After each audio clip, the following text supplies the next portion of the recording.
കുറച്ച് ദിവസങ്ങളായി ഈ കോളിഫ്ലവർ ചെടിയുടെ കടക്കിൽ നടുക്കുള്ള തക്കാളി ചെടിയാണ് കേട്ടോ, 2-3 ചെറിയ ശിഖരങ്ങൾ വരുന്നത് കാണുന്നുണ്ട്.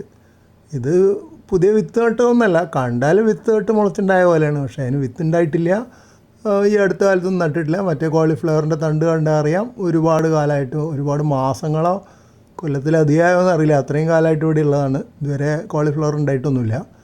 മുമ്പൊരിക്കൽ ഞാൻ അതിൻ്റെ ഒരു ശിഖരത്ത് കാണുന്നുണ്ടല്ലോ, ഒരു വലിയ ശിഖരം, അത് ലെയർ ചെയ്തിട്ട് വേറൊരു അടിപൊളി കോളിഫ്ലവർ ചെടി ഇതിൻ്റെ തൊട്ടടുത്ത് വളരുന്നുണ്ട്. അത് ഈ വീഡിയോ ക്ലിപ്പിൽ വന്നിട്ടില്ല. അപ്പോൾ ഞാൻ വിചാരിച്ചു ഈ കാണുന്ന കുഞ്ഞു ശിഖരങ്ങളും കൂടെ ഒന്ന് നട്ടു വെക്കാം. അത് ലെയറിങ് ചെയ്യാനുള്ള വകുപ്പില്ല, അത് മിക്കവാറും മണ്ണ് തന്നെയാണുള്ളത്. അപ്പോൾ ലെയർ ചെയ്ത പോലെ തന്നെയാണ്. പക്ഷേ അത് അവിടെ തന്നെ നിന്നാൽ എന്തായാലും കാര്യമായിട്ട് വളരില്ല. കാരണം ആ വലിയ ചെടി അതിൻ്റെ വളർച്ച അധികം സമ്മതിക്കാൻ വഴിയില്ല. നമ്മൾ കണ്ടിട്ടില്ലേ, വലിയ മരങ്ങൾക്കൊക്കെ താഴെ കൊമ്പുകൾ കാര്യമായിട്ട് കാണില്ലല്ലോ, മുകളിലല്ലേ കൊമ്പുകൾ ഉണ്ടാവുള്ളൂ. അത് ചില ഹോർമോണുകളുടെ പ്രവർത്തനം കാരണമാണ്. അപ്പോൾ ഹോർമോൺ താഴേക്ക് ഇറങ്ങി വരുമ്പോൾ താഴെ ശിഖരങ്ങളില്ലാതിരിക്കും, പക്ഷേ വേരുകൾ വളരാൻ സഹായിക്കും. അങ്ങനെയാണ് അതിൻ്റെ തത്വം. ഏതായാലും രണ്ടും കൽപ്പിച്ച് ഞാൻ ആ കുഞ്ഞ് ശിഖരങ്ങളിങ്ങ് മണ്ണോട് കൂടി, ഇത്തിരി മണ്ണേ ഉള്ളൂ, വലിയ വേരൊന്നും കണ്ടില്ല, മാറ്റിയെടുത്തു.